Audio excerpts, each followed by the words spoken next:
You're listening to 91.7 FM, WSUW, The Edge, in Whitewater, Wisconsin.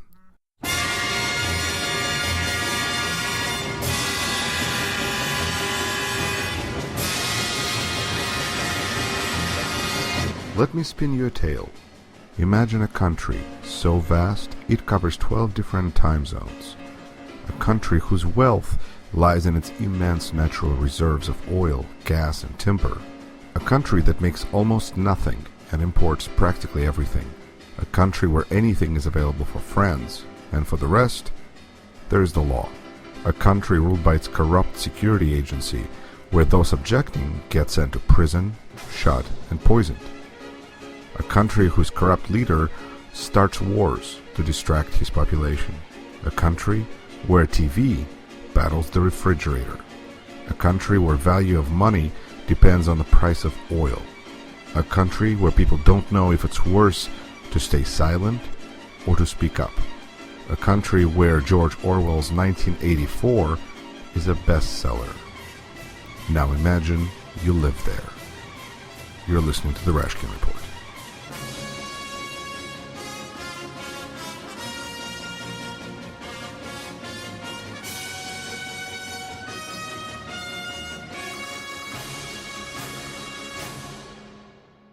Well, you're listening to WSUW 91.7 in Whitewater, Wisconsin. You're listening to Rashkin Report, and this is Yuri Rashkin, and I'm excited to be speaking next with the one and only Slava Rabinovich, who is sitting right in the middle of Moscow and is looking at the situation around him with extremely sober eyes.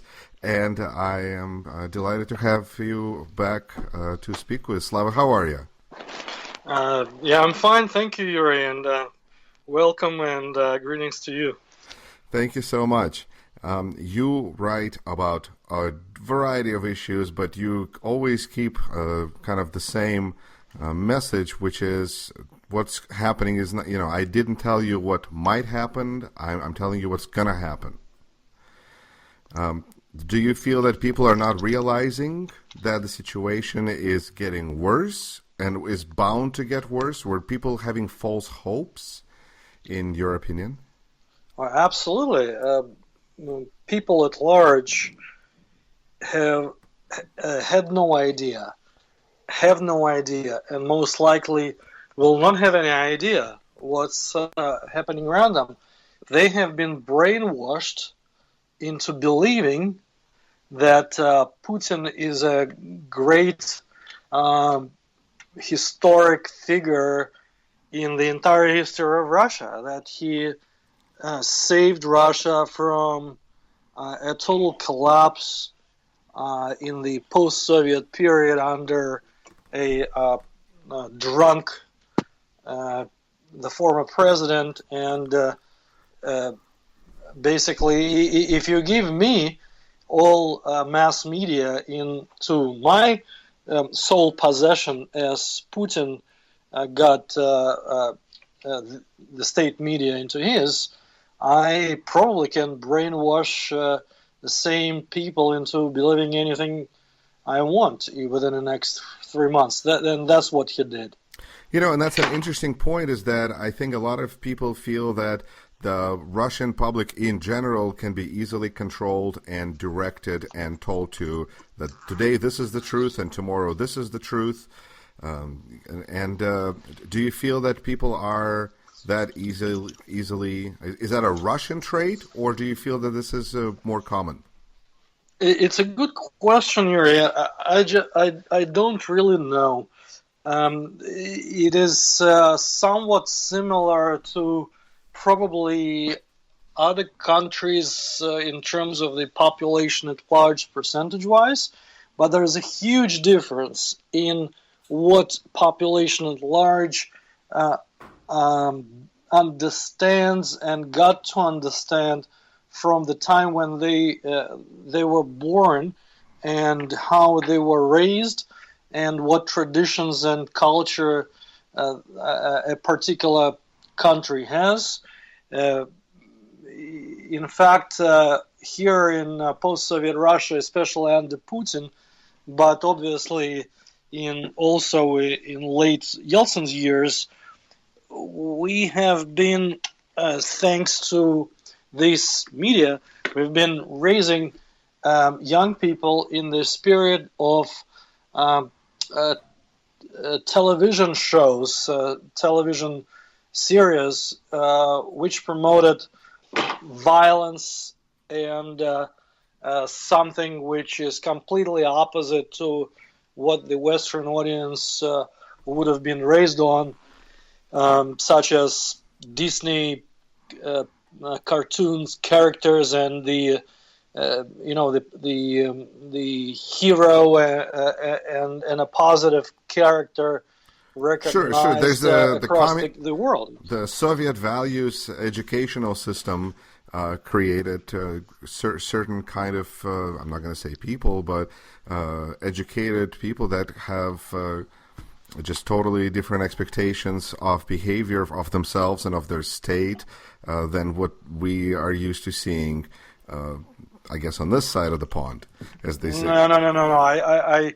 I meant a little bit something different. You're talking about the Soviet generations of the Soviet times. I mean post-Soviet generation, or rather several generations. They were raised on TV series such as what is called in Russian menty, which is idiomatic definition of the word militia man or policeman, where you had on one hand corrupt police officials, police officers, and on the other hand you had like bandits and mafia people, and you had no distinction between corrupt police people and mafia because they were depicted as all in one. And this is a positive character that got into brains of several generations of Russians. If you define generations as young people separated by, let's say, 5 years between they were born, because the 5 years, I guess that's a fair distinction of generations. In our modern times, people are different based on like 5-year differences when they were born, and now we're talking about 4 generations within the last 20 years raised on such values, and they become really I don't know, they have this strange standards. They have dual personality. They have no values of Disney cartoon characters. They cannot distinguish between the good things and bad things, and in fact they stop being able to produce any meaningful causation chains in their brain, and so within this brainwashing, which was not political, now they've been brainwashed into a political belief that Putin is their hero, based exactly on the values that they have been presented over the last 20 years. Would you say that those values then were more about money is everything, and and the power? And if you can have money and power, then you're good. Money, power, complete disregard for law, and in fact, the belief that you can circumvent the law, and also believe that if you have the power, then it goes without saying that you have the money. And if somebody steals in the public office, that is a normal thing. That's so true as far as the expectation, because I served on a local city council in my community, and my Russian relatives were immediately curious how corrupt I was. And I just it's different, but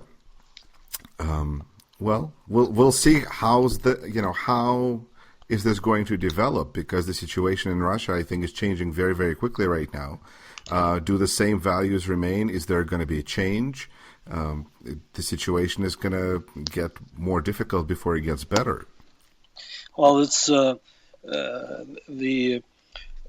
internet meme, if you will, the internet expression is that everybody wonders when a refrigerator will start winning the audience of the television set.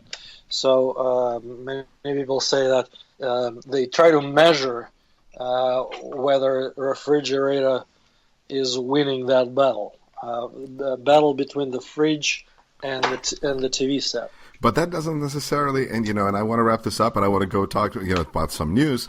But isn't this just one of those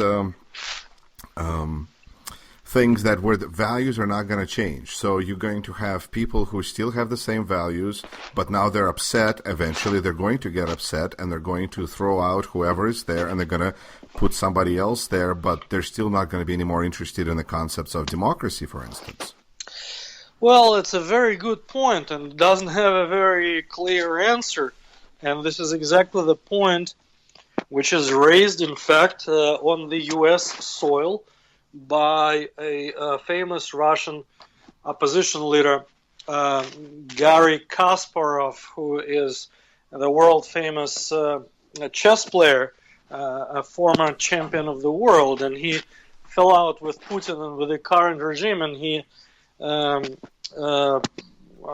is living in the U.S. right now. So he wrote a series of posts on his Facebook, which were reprinted in various media, including the media which is accessible in Russia, and it's sponsored by the State Department, such as Radio Liberty. And the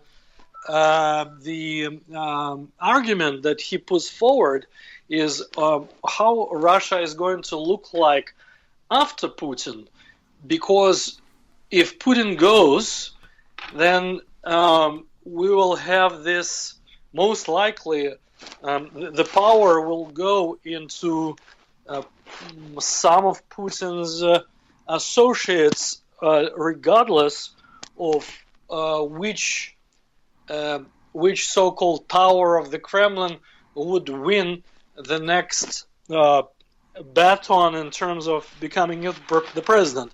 Either the so-called financial and economic liberals that still exist in the Kremlin, or the so-called siloviki, or those people who are representatives of the security forces and army and so on. So regardless of who will win among them, Kasparov's argument is that they are still the inner circle of Putin, and Putinism by itself is such an awful system that it has to stop. And in order for this system to be stopped, we don't need post-Putin immediate elections, because these elections will be not fair, and they will be not honest. And who will be overseeing these elections? The same people as before. They will cheat like they did many times before that. So therefore, Russia needs a complete new parliament. You there? It needs a temporary government, and the members of the temporary government will need to sign, statements that they will be in power for not more than, for example, 1 year in a transition period, and they also will sign that they will not be eligible to participate in public elections for the next 10 years, in order to make sure that these people will not tweak the situation in Russia during this transition period in their favor in order for them to participate in the elections.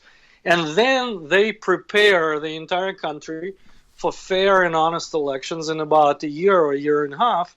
That's how you make sure that the old guard doesn't come back. And in the meantime, you have various trials based on which you determine who must be illustrated, meaning that people will not be eligible to participate in elections based on their previous crimes or otherwise so close association. Involvement with the prior regime. Right, but Kasparov raises very, very good questions, but he doesn't have all the answers on the mechanics and on the implementation of this. And in the meantime, while he's raising all these questions, and there is a big Facebook discussion among everybody, then unfortunately the reality is such that we are arguing about something which is so remote from reality, and reality is very grim. The reality is that Putin will not leave the Kremlin voluntarily. He can only leave the Kremlin in the horizontal position because he committed so many grave crimes, and he knows that, and his inner circle knows that, and therefore they just cannot leave. Slava Rabinovich is my guest, and you're listening to WSU W91.7 FM in Whitewater, Wisconsin. This is Yuri Rashkin with the Rashkin Report, a program where we're discussing today's Russia and an interesting situation, not necessarily good for people. Yuri? Yes, sir. Yeah, I'm sorry. I got Skype interrupted, but now I hear you once more. All right. I'm just explaining quickly that to the listeners what's going on in case they just tuned in.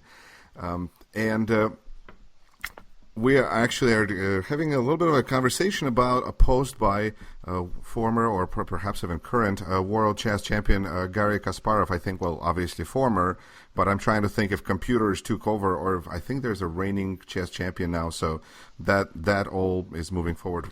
But Mr. Kasparov offered a theory that there should be no elections in Russia following demise of Putin because the people will not be able to handle the situation properly. It's kind of like a kind aliens theory.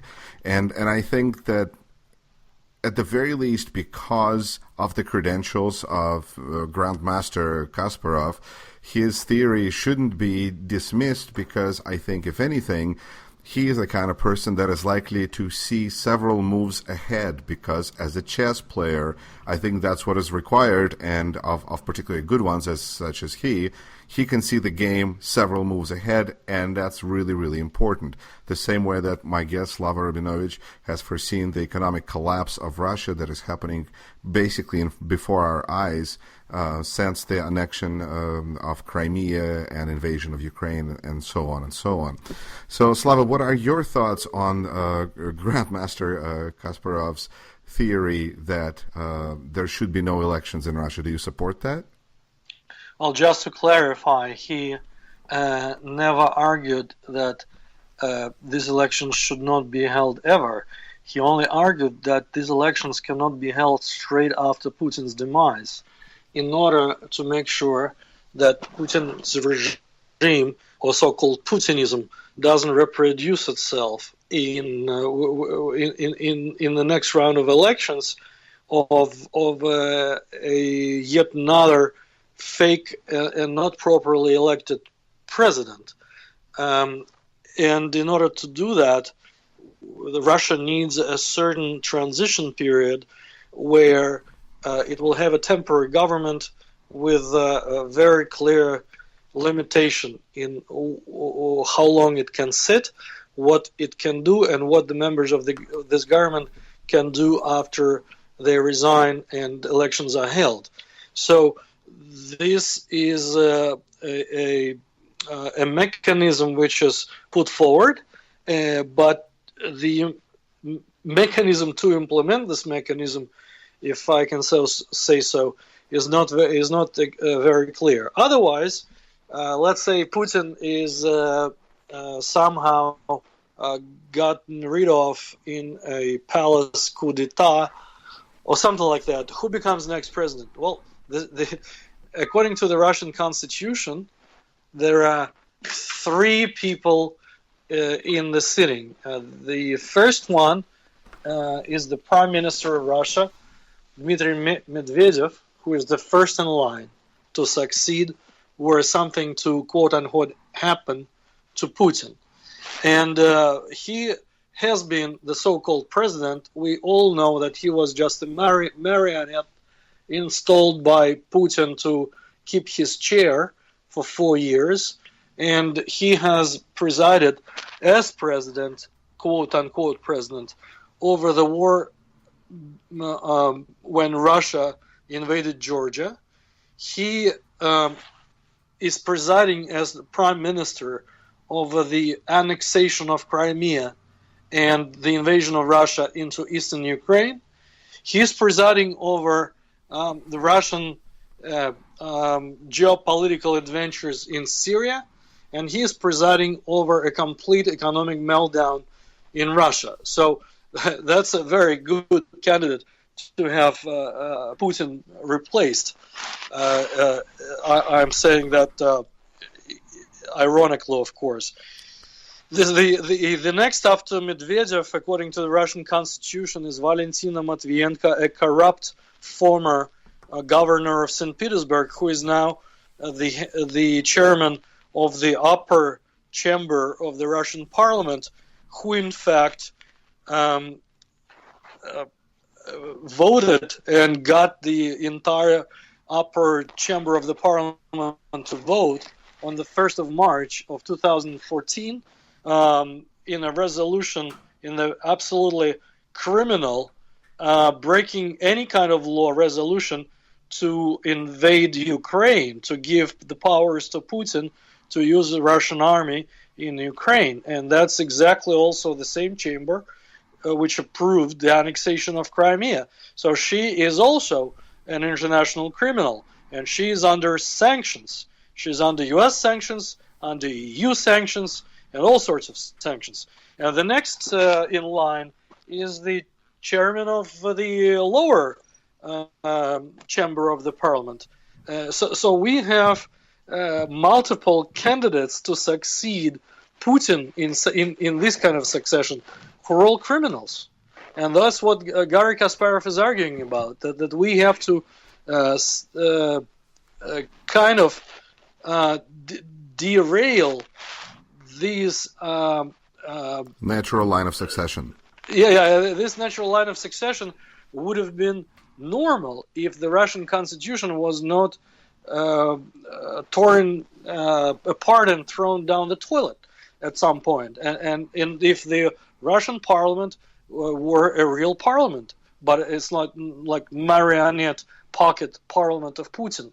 It would have been all right if we had a normal prime minister, but not a marionette and pocket prime minister of Putin. So that's the whole problem. Another reason why delay in these kinds of elections might make sense, I think, is because right now the field of political opposition has been cleared. Basically, there is maybe one or two people. And I think it would take time under some kind of normal power to natural leaders to emerge and to have a chance to develop a following. Well, it's not entirely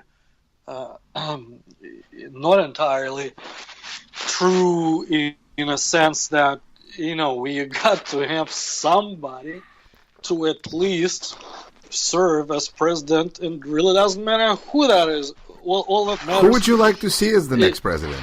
Well, I'm just saying that we just need a mechanism of these people being voted into the office and out of the office. We need to have a mechanism which will also have a very, very clear procedure for the impeachment. If we had a real parliament, Putin would have been impeached a long time ago. So it really doesn't matter. What matters is to create a mechanism which will create a system where people can vote people into that office and out of the office and impeach if they don't perform. Of course, I understand what you're saying. You probably are referring to the murder of the most prominent opposition figure, Boris Nemtsov, who was murdered 200 meters away from the Kremlin almost a year ago. Tomorrow we will have 11 months since he was murdered. And he was probably, if you think about it, he was probably the first one among all of the opposition figures who would probably been able to actually become the president with the quite wide support of tens of millions of the Russian people. Right. Boris Nemtsov really was an important, almost a glue, it seems, of a lot of people, that now that he is not there, just the fact that what a show that murder was, it was very clearly a signal to everybody else to watch out. But at the same time, you were his neighbor. You were Boris Nemtsov's next door neighbor, basically, an apartment. That's correct. And I'm currently right now in my apartment, and my wall of one of the walls in my apartment is this same wall which is separating my apartment from his apartment, and our entrance doors are next to each other. And when he was assassinated almost at midnight on the 27th of February of 2015, I've been a witness to the search in his apartment, which started maybe 40 minutes after he was assassinated, and it was going on for 8 hours until late in the morning. And most people, like myself, did not sleep that night at all because of the shock and of that assassination right next to the Red Square on a bridge across the Moscow River, 200 meters from the Kremlin Wall. But in addition to everybody's shock when no people slept that night, I was also hearing all these awful noises that were produced, on the other side of the wall and on the other side of my door. It was just complete awful, surreal feeling, which in fact is still as vivid as it was then. It is now. And I just wanted to, for your listeners, to add, Yuri, that Putin is engaged in outrageous sabotage of this investigation. The investigation determined who were the real killers, who were the assassins, but it never determined who was the organizer and who actually ordered the killing. And as far as I know, the FSB, the security services, know who was the organizer and who ordered that.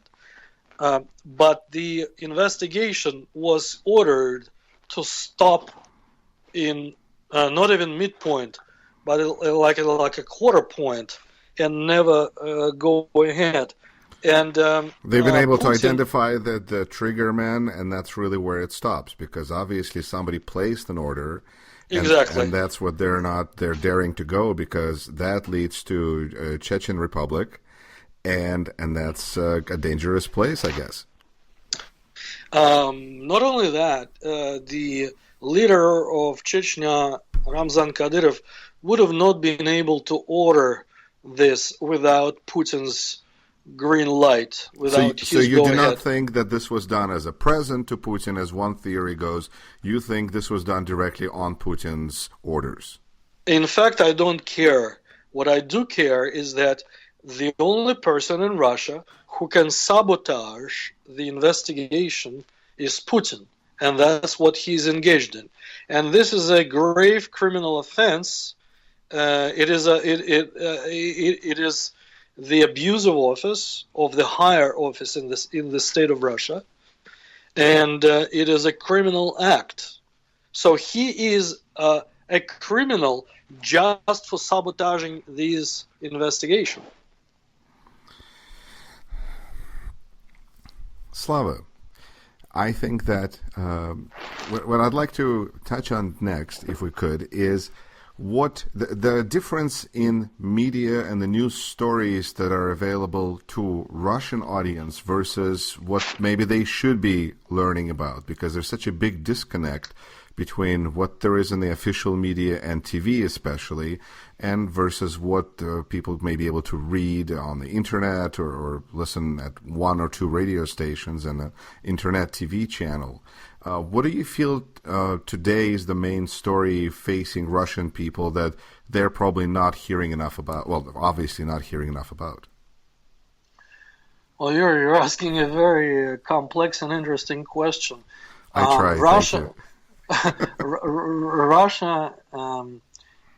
has about, if I remember correctly, something like 80 million internet users, something like that, or more, for the population of 140 million people. So we're talking about the situation where every household in Russia has access to the internet. And people do use internet, and yet it turns out that even according to the polls, that a very substantial percentage of Russians get their news from the main television channels, and as we know, these are government abused, government-owned television channels which transmit nothing but propaganda, ghetto style, and it's very, very interesting phenomenon because everything is available on the internet, and yet it turns out that many people just play the likes of the World of Tanks and other computer games, and they go on some sites that have nothing to do with quality news, and one can argue, Russians they might not know English language so well, but this is also a very weak argument, because there are so many good Russian language sources, including the ones that are based not necessarily in Russia, such as in UK or US sites that in fact produce content in Russian, and even a huge investigative article of a brilliant American journalist, Andrew Chen, which appeared in the New York Times magazine in May of last year, and it was a huge story, many pages long. It was a story about the so-called Kremlin trolls, or it was called a troll factory, basically describing how the state-owned funds, the funds from the Kremlin, maybe the secret funds from the Kremlin, have been diverted into a creation of a so-called internet research lab, or some BS company like that with this kind of name, which in fact was just a factory of trolls, where hired people, hired for money per comment or per post, were posing as users of Facebook or other social media, and they were flooding Facebook posts of such people as myself with hate comments, with disinformation comments, even with even serious attacks against American cities, cyber attacks, such as, for example, they somebody within the troll factory, using quite a chunky budget, created a very high quality fake CNN footage that a chemical factory in some regional U.S. town blew up, and the whole town is covered with the very poisonous cloud of chemicals, and there is police everywhere, and National Guard, and people distributed gas masks and so on and so forth. So this started a whole panic in that area, and in fact it turned and this footage was put on fake Twitter accounts, on fake Facebook accounts, and it caused a huge panic. But in fact it was just all fake, done by this troll factory.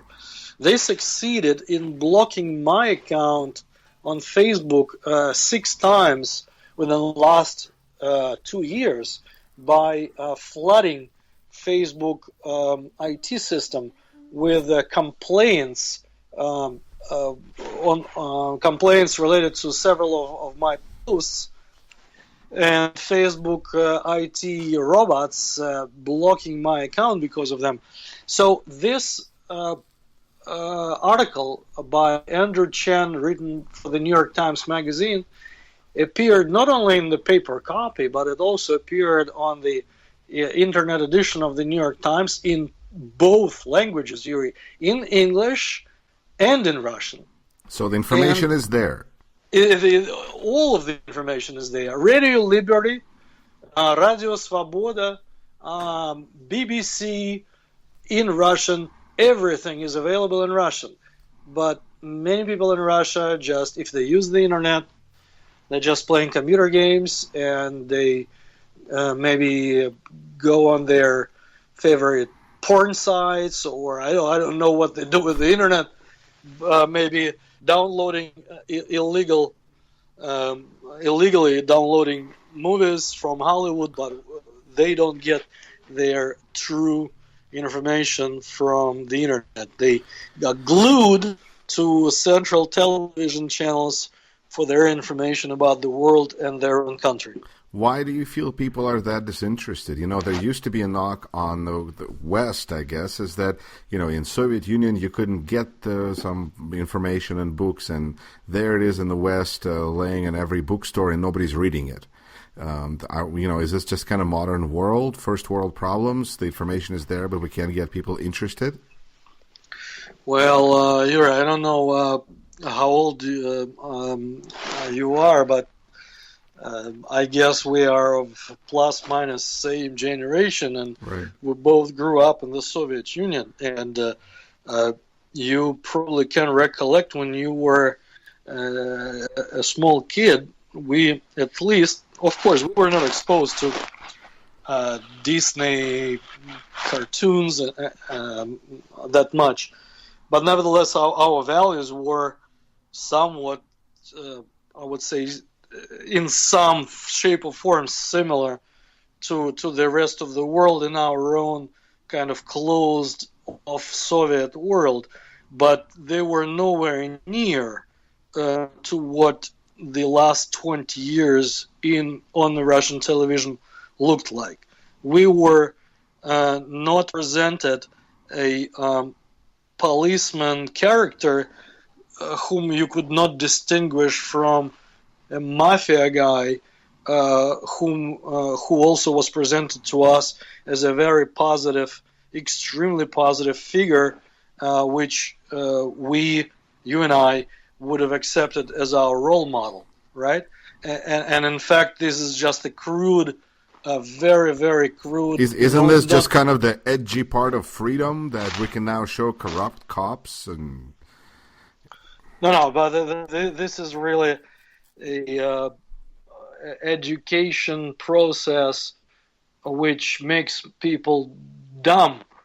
I'm just saying that it just kills brain cells. This is not like watching one of the latest Robert De Niro movies with a grandpa,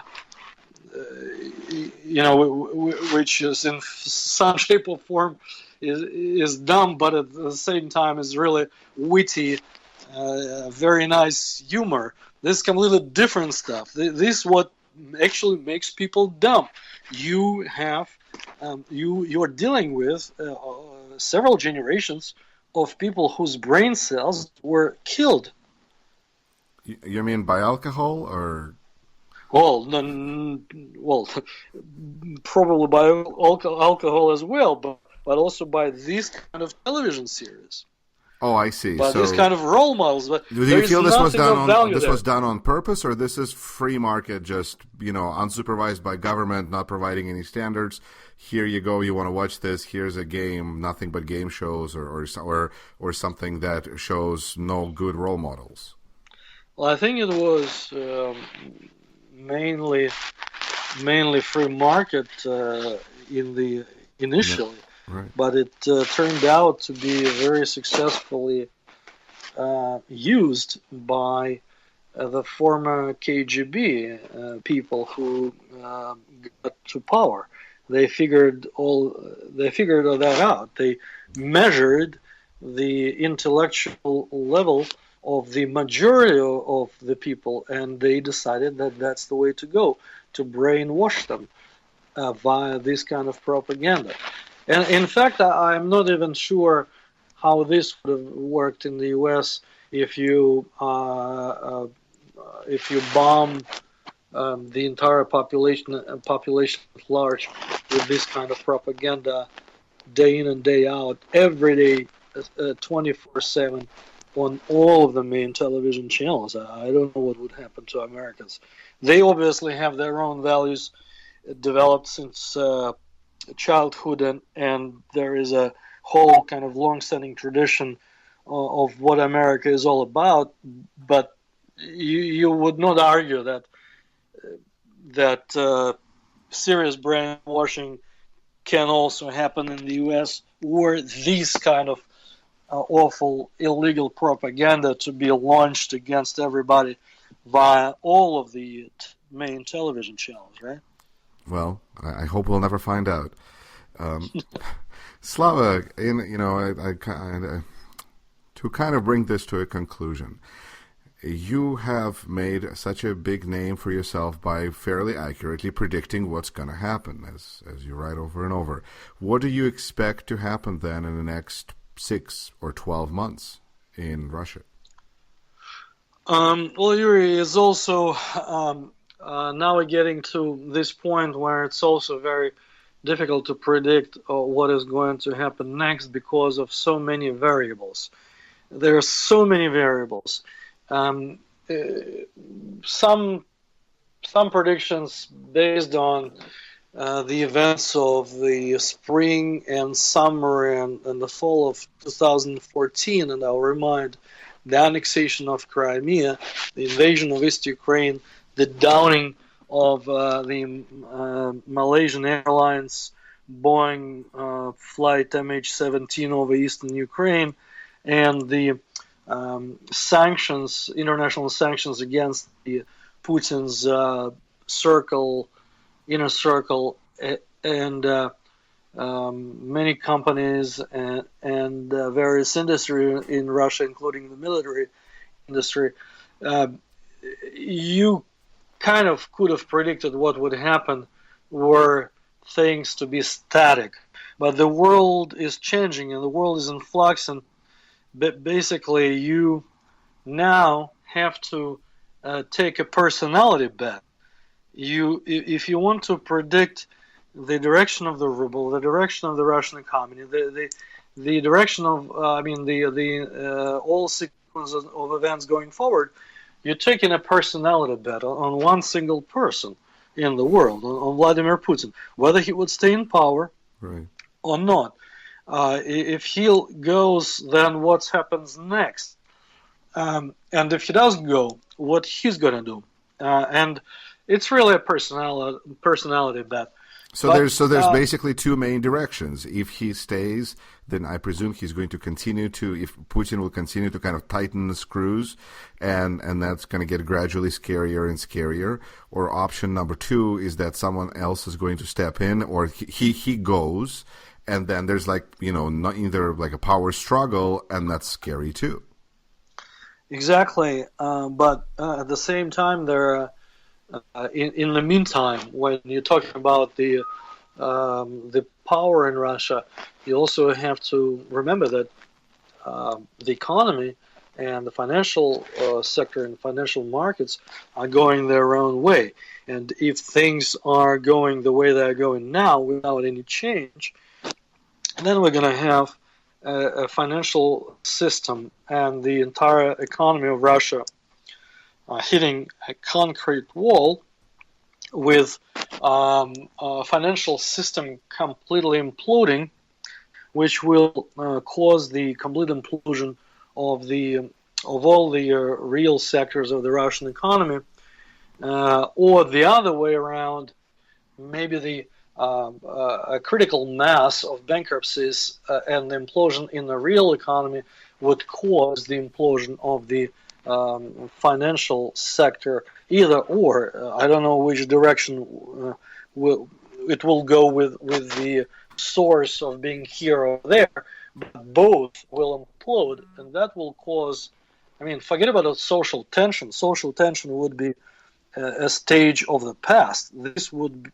be social tension going into social kind of blow-ups, and these social blow-ups might cause, and probably will cause, something along the lines of attempts for various regions of Russia to secede, Right. acts of separatism, and the unknown reaction of central power and unknown reaction of Moscow to keep the country together.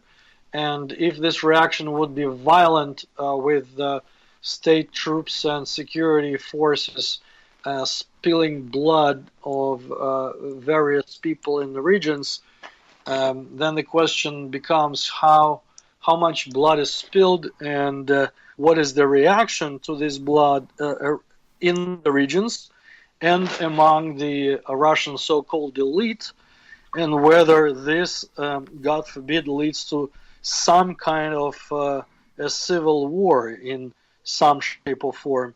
And believe me, neither Russia nor Europe nor the United States of America nor anybody else in the world needs a civil war in Russia, especially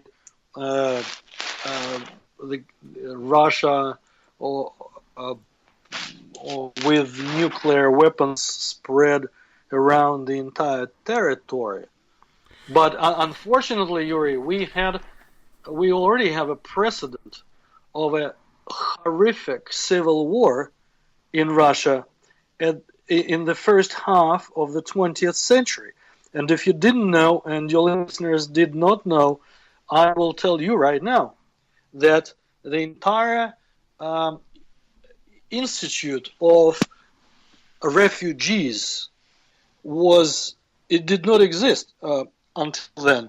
And the entire institute of refugee status was adopted by the League of Nations in the early 20th century only because and based on how many Russians were displaced from a revolutionary Russia during the so-called Red Terror under Lenin, when millions of Russians flooded not only Europe and the US, but also Asia. This is exactly the time when the League of Nations adopted status of a refugee. So Russia already had a very sad and awful precedent set in the world history, and nobody can rule out for sure that Russia will not have its own civil war once again within 100 years. Slava Rabinovich, just in conclusion, what do you feel United States, either government or people, what policy should United States adopt towards Russia because of this situation? I believe that Barack Obama has not been doing enough to put an end to an absolutely criminal Putin's regime. But what if he does that and then there's civil war? It's like Libya. And this again is a very good point. And So the question is, was he doing and is he doing enough in order to gradually put Russia on its side and suffocate this regime such that the country doesn't disintegrate in a violent form? I don't know. You should ask him and his security advisors. But one smart thing that probably was done back in March and April of 2014 when Putin annexed Crimea, and from I know this from my own political sources in Washington D.C., is that he had several series of meetings in the so-called Situation Room in the White House discussing how oil prices can be brought down without hurting the U.S. economy and the U.S. oil and gas sector. And after that, he engaged into a series of international trips to the likes of Saudi Arabia and Qatar and the likes, talking about the same thing with political and oil industry leaders there. So we have Putin and Crimea to thank for our low gas prices? Exactly. I think that one would be just a fool to argue that oil prices have nothing to do with geopolitics, that this is all market-based price. No, it's not, because the market is about supply and demand, and everybody knows that demand is there based on the state of the global economy, but supply is greatly affected by what we all know is OPEC, right? And OPEC is a political, geopolitical organization, and therefore, by definition, the oil market cannot be completely unpoliticized. And U.S. succeeded in negotiations with OPEC to lower the price. Otherwise, OPEC would have decreased their quotas a very long time ago. You just, no kidding. Oil was $120 a barrel at the time when Putin annexed Crimea, and now it is 30. It's 4 times. It's 75% down. This is and Russia can balance the budget, its own budget, at the price of oil of $100 a barrel. There were times way before Putin when the Russian budget was balanced at $10 a barrel. It just Putin giving handouts to those who now support him, turning Russia into a complete welfare state, sucking up the petrodollars. This is all what Russia is about. And they thank Putin without realizing that they don't need to thank Putin. They only need to thank a pure luck which accompanied Putin's presidency when the price of oil was abnormally high. And now when the price of oil collapsed, and now you have the entire meltdown in Russian macroeconomy and microeconomics as well, when Russian oil companies from extremely profitable are turning into loss-making. Well, and perhaps it turned out that everything that people have been programmed and trained for, and with all the TV shows that we talked about earlier, maybe it turned out that those kinds of mindsets were not very useful or helpful when the situation took such a dire turn. Now there's people who, there's obviously, people are leaving the country, but those that are staying, it's a difficult situation. Indeed, and they are being brainwashed further into believing all sorts of complete nonsense. For example, as you might know, Sir Robert Owen produced a report about the Alexander Litvinenko's murder with polonium radioactive substance in London back in 2006. And not only the two actual assassins are implicated in his report, but also to other people. Nikolai Patrushev, who was at the time the chief of the FSB, which is a successor to the KGB, who ordered this assassination, and the President Putin. That is in his Sir Robert Owen report, official report. And now Nikolai Patrushev, who is no longer the head of the FSB, he is the secretary of the so-called Security Council of the Russian Federation.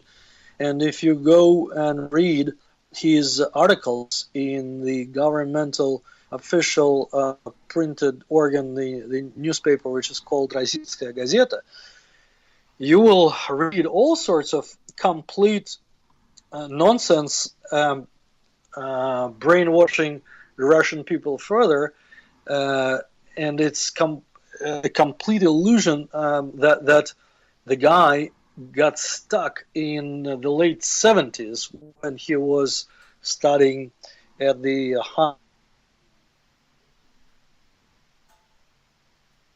is saying stories that the United States of America want to dismember Russia in order to get hold of Russian vast natural resources. Well, and you know what? Why wouldn't that be true from their point of view? Because if they get kicked out of power and the United States comes in via a multinational corporation and takes over running the resources maybe even more effectively than the completely corrupt Russian oligarchy, then wouldn't that be just America trying to take over from their point of view? Well, from their point of view, but their sickening point of view, I'm just saying the context of what they think and how they operate. But yes, at the same time, I hear stories that Patrushev is one of the most powerful behind-the-scenes corrupt figure in Russia, making hundreds of millions of dollars, if not billions, in taking bribes and kickbacks in the form of shady stakes in major Russian companies in exchange for favors. And his son was appointed the head of what is called Rossельхозbank, a state-owned bank, several years ago, and this bank produced nothing but huge financial losses. Since then, the bank required state support and state bailout. It was giving out billions of dollars of state funds from the so-called National Welfare Fund, only to make another $500 million or $1 billion loss last year, and yet his son was awarded a title of quote-unquote Banker of the Year award just several weeks ago. This is just, I'm telling you, this is all a complete surrealism, just surreal feeling that you live in kind of an Orwell type of a book that has nothing to do with reality. Slava, this is why I'm so glad that we're able to speak and get this word out a little bit, because it is surreal and it doesn't add up and it doesn't make sense, and yet people continue to live there. Slava Rabinovich, I hope that we can continue this conversation in the future. Thank you so much. Well, thank you. All right, bye-bye. You're listening to 91.7 FM, WSUW, The Edge, in Whitewater, Wisconsin.